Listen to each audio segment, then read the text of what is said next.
তো প্রথমে হচ্ছে আমরা ক্রোম ওপেন করে নিব। ওপেন করার পরে বিডিএক্স স্পিড টেস্ট দেব। বিডিএক্সটা কি, যেটা ইউটিউবে ইউজ হয় সেটাকে বিডিএক্স স্পিড বলে বা ক্যাচও বলে।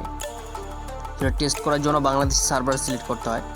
তো বেশিরভাগ ক্ষেত্রে অটোমেটিক চলে আসে, আর না আসলে সার্ভার চেঞ্জ দিয়ে বাংলাদেশের সার্ভার করে নিতে হয়। তো এখন আমরা যাব স্পিড টেস্টে, ঠিক আছে?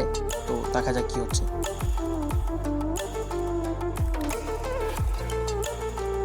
এই যে এখানে স্পিড টেস্টে গো করব।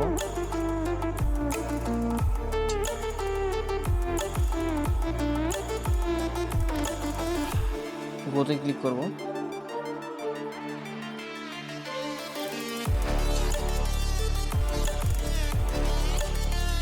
তো এটা টেস্ট করার সময় সিগন্যালের কাছে করা বেস্ট, কারণ তখন চেক করবো যে কতটা স্পিড আসে না।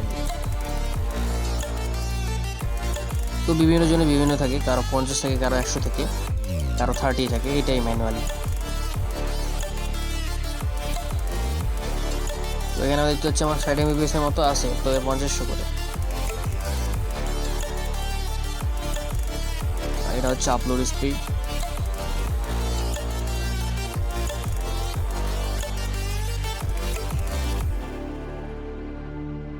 ঠিক আছে, তো এখন আমরা একটা ডাউন স্পিড চেক করে দেখবো। হ্যাঁ, এখন বিডিএক্স স্পিডে কেমনে কাজ করে সেটা দেখাচ্ছি।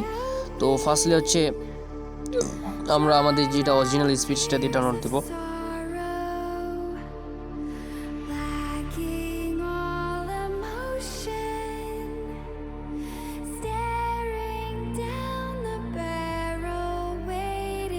এটা হচ্ছে অরিজিনাল স্পিড।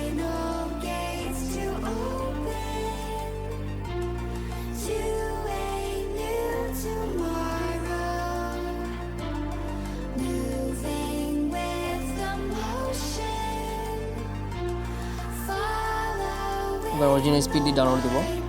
একটা বড় ফাইল সিলেক্ট করলাম।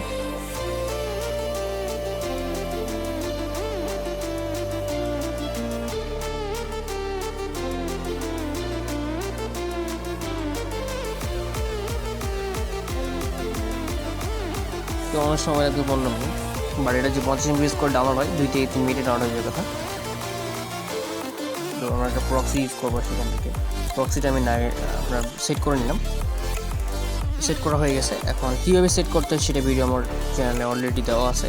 সমস্যায় এই এখন পাচ্ছে আস্তে আস্তে বাড়বে, এটা 50 চলে যাবে। এরকমই। ধন্যবাদ।